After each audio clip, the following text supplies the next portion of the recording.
individuals and businesses have about getting prepared for a disaster? Taking the time to do it. Taking the time to do it. For businesses, if they don't believe they have the time, they don't believe they have the workforce, they don't believe they have the financial resources to do it. You know, in your businesses, if something happens during work hours, your employees are expecting you to take care of them, to feed them, to take care of them medically, to keep them safe as possible. So that's why businesses have to have a plan. We'll talk about that in just a minute. But the reason why most people won't get prepared, even though they've been to seminars like this or they've been through a disaster, is because they live on denial. They first off think, well, it's not going to happen. Like, I live in Santa Barbara. We didn't think we were going to have 2 fires in a row, but it happened. And then they think, well, it's not going to happen to me, and if it does, it's not going to be that bad. No, maybe it won't be so bad. And then the last thing that people just think is that, you know what, if it does happen, it won't be that bad, and they'll come and save me.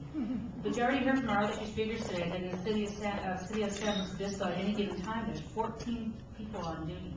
Was there 100,000 people or something like that? So they're going to be pretty busy, and what Ron was saying is they're going to be pretty busy taking care of structural buildings, the utilities, the infrastructure, the stuff that makes the world work. So by the time they get to you and your house on 123 Main Street and Mrs. Smith, they're going to be pretty thin by then. So that's why you need to get prepared. Taking the CERT class. I've been through the CERT class in Santa Barbara. It's so awesome. You get to go put out fire. They put you in fireman's outfit with the big yellow pants and the whole bit and the helmet, and you get to play with fire and extinguishers. You get to, I can lift a 300-pound piece of concrete to get a body person out of it. I know how to do that. It's called cribbing.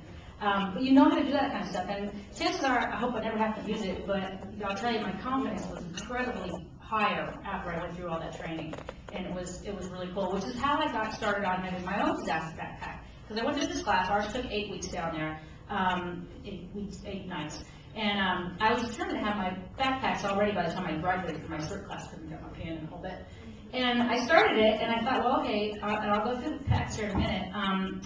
You know, you can go out and you can buy all this stuff instantly. You can go to Costco, you can go to the Red Cross, you can buy these disaster packs. You've all seen them before. And that's a good place to start. But when we go through my packs over there, I'll show you some things that you should have in your pack. A couple things I want to draw your attention to on your table. You have these little yellow tags. There should be one, at least one for everybody. There's probably a couple extra. This is so that you can put it on your water shut-off at your house. Does everybody know where their main water shut-off is at their house?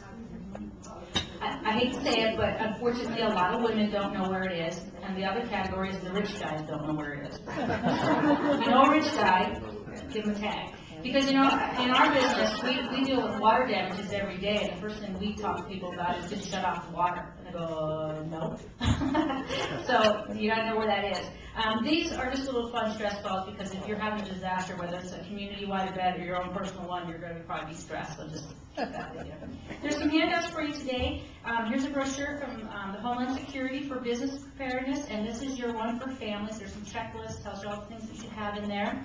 The other thing that you have for the businesses here, this is an emergency preparedness booklet. It's got some really good information in there, including the risk management questionnaire that you can go through at your place of work. This is for your place of work, and it has a disaster plan that you can fill in and write in here.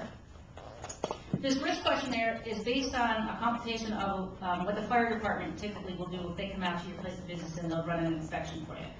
So it doesn't replace that, but it's very close to what most fire departments will do for business. So take those home with you, and if you have any questions about that, you know, give us a holler. We'll be happy to go over that with you. So I'm not going to be able to take the microphone over there, but I think I can be loud enough to go through my disaster pack. So, yes, sir. I wanted to remind everybody, you mentioned the AT&T phone book, the San Francisco County edition, has, well, AT&T, most all their phone books, have a first aid and survival guide. So in a pinch, presuming you keep your AT&T phone book, that's right there. It has stuff in there how, when, and how to turn off the gas, water. Has basic first aid information, what you should do before, during, and after an earthquake.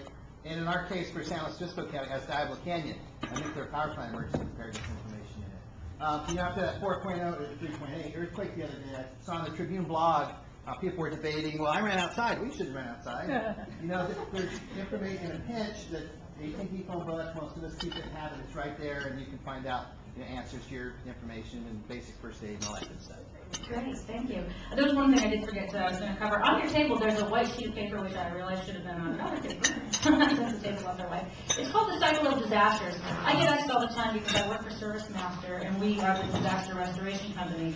You know, why would a disaster restoration company be interested in teaching people about how to prepare for disasters? Don't we want them to just happen all the time? Well, no, we don't. We don't wish them on anybody. But the fact of the matter is there actually is a cycle to disaster. So if you take a look at this page, the first part is usually a disastrous event. Whether it's your own personal disaster or whether it's a community-wide event. Now, if you're at home on a Saturday afternoon and your sanitary district blows sewage into your house, are you having a disaster? Yeah. Are you going to have to get out of your house fast? Yeah. Are you going to need clothes? Probably you're going to have credit cards so you can go to a hotel or something, but that's going to be a disaster. Or if we have an earthquake, or we have a wildfire. So all those things, keep in mind, a disaster isn't necessarily a community-wide event. You can have one at your place of business or at your house all by yourself. So usually the first part of the cycle is a disaster. And then what happens is the second cycle is where the emergency responders come in. The fire department comes in, the medical people come in, the police department comes in. It's the immediate emergency response. The Red Cross will set up shelters. The Salvation Army will feed people if we need to get people out of evacuated. The third part of the cycle is the recovery phase, and that's right now exactly where we're at in Santa Barbara from the T fire and the Hesapete fire. People are doing long-term recovery. They've cleared their lots. They're starting to rebuild. There's the initial cleanup. That's recovery. And then the fourth cycle, which really should be the first cycle, is the what did we learn from this? So let's get prepared for the next time. Believe it or not, living in Santa Barbara, I'm also a Red Cross volunteer. A lot of people who went through the T fire a year ago in November had not had anything planned by the time we got to May of this year, and the Hesapete fire broke out. You think we will learn. But let me go ahead and take you through my facts, and I'll tell you how you can build your own disaster preparedness pack. So if you want to just turn your attention over here, when you came